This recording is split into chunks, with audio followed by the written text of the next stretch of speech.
I'm constantly thinking about my life and the things that I want to achieve. I zone out a lot. Sometimes I can be in the middle of a conversation and then I'm like this. You know, I zone out and I can't really help it. I'm constantly thinking about my life and the things that I want to achieve. I zone out a lot. Sometimes I can be in the middle of a conversation. And then I'm like this, I zone out, and I can't really help it. It was during one of those zoned out moments that Aaliyah saw that she did not have enough time and basically predicted her own death. Now it's hard to say what I want my legacy to be, what I want people to say when I'm long gone. I want people to look at me as a full-on entertainer and a good person, but with everything that has been going on lately with the suspicious deaths of people like Tupac and Biggie resurfacing, there's been quite a buzz on Aaliyah's death as well. By now, I think we can say that her death was not an accident. But what exactly did Aaliyah predict about her own death that makes the circumstances around her death even more chilling? There's a lot going on in Aaliyah's head for sure. Okay, Aaliyah did an interview in Paris just weeks before she died.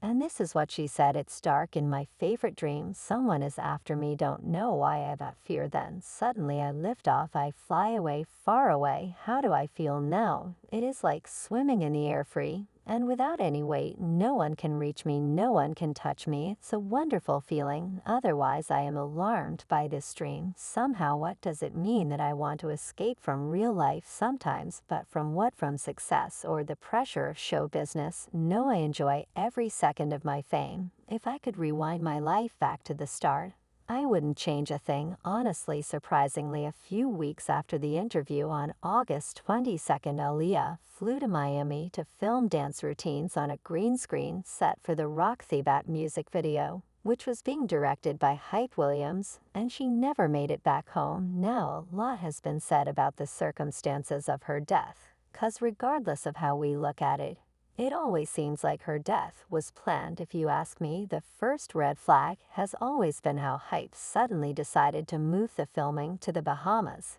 even though they had everything they needed back home. And to date, no one really knows why Hype changed his mind at the last minute and insisted on shooting the video in the Bahamas when Miami had everything they needed. In addition, it was a well-known fact that Aaliyah was terrified of flying, and she always traveled with her mom or brother, and the one time she was forced to fly without her family, she ended up dying when she actually saw the plane. We had the blackberries, and she said, "I don't like this plane." And I was like, "Well, don't get on it."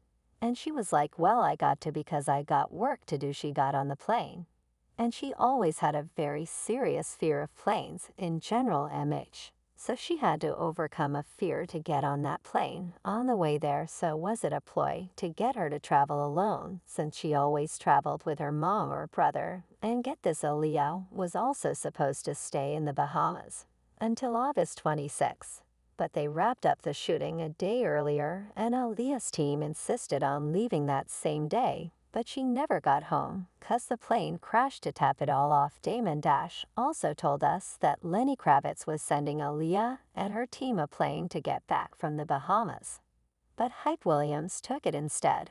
But why did Lenny send that plane in the first place? Does he also know something we don't? Excuse me, Lenny, but what I was really more tired about was that I had heard that Lenny Kravitz had offered her a jet, and that Hype and took the jet. So that's what really pissed me off about the situation when I heard about that. So you can ask Hype about that. That's what. Have you ever talked to Hype about it? That aside, can we also talk about the issues that the plane itself had? The first thing is that the small plane exceeded its maximum weight limit by several hundred lb, which would have made the plane harder to control once it got in the air, other than the weight that was already an issue.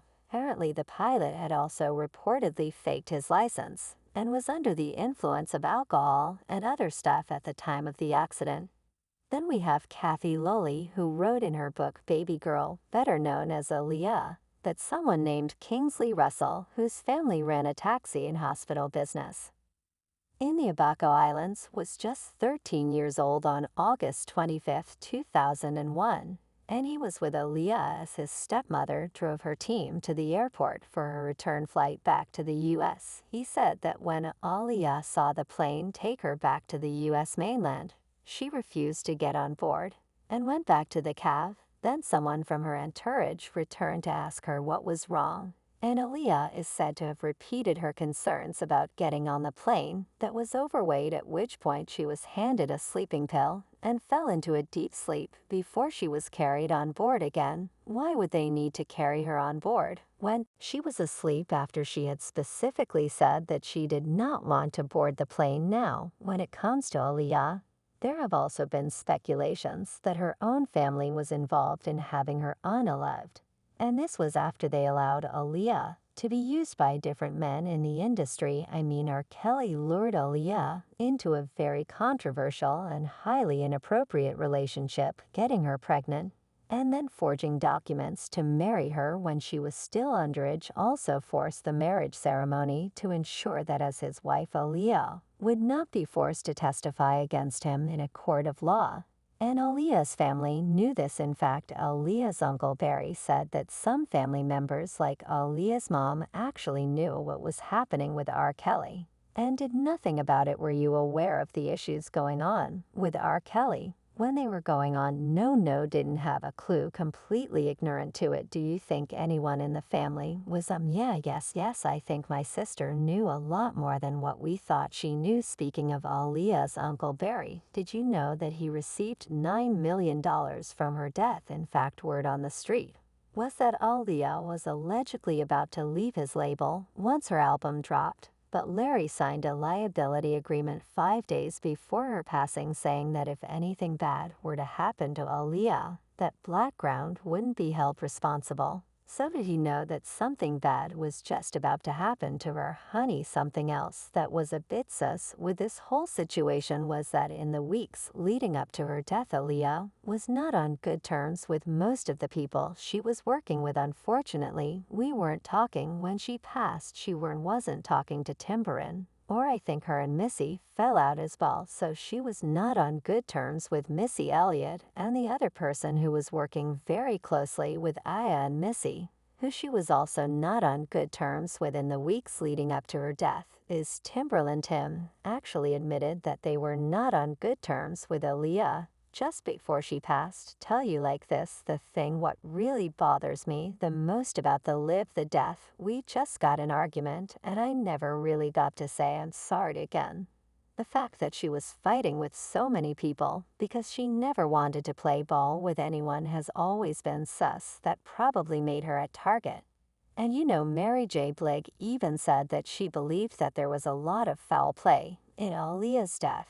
And she said that she even knew she was next. In her words, it was just that when I saw her die, that's when I discovered the fact that I'm next. I don't know how or when, but I'm next. I don't know what kind of freak accident they're going to put me in or what kind of overdose they're going to sort out.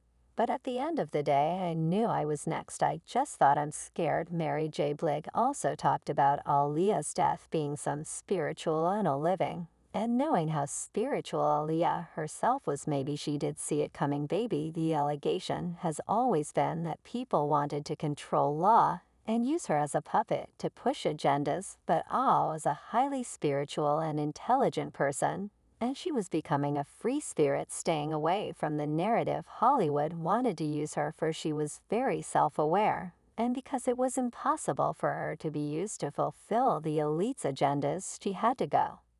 And that interview where she predicted her own death was not by chance. But what do you think, guys? Do you see how Aaliyah predicted her own death? And what are your thoughts on the circumstances under which she passed? Sound off in the comment section below.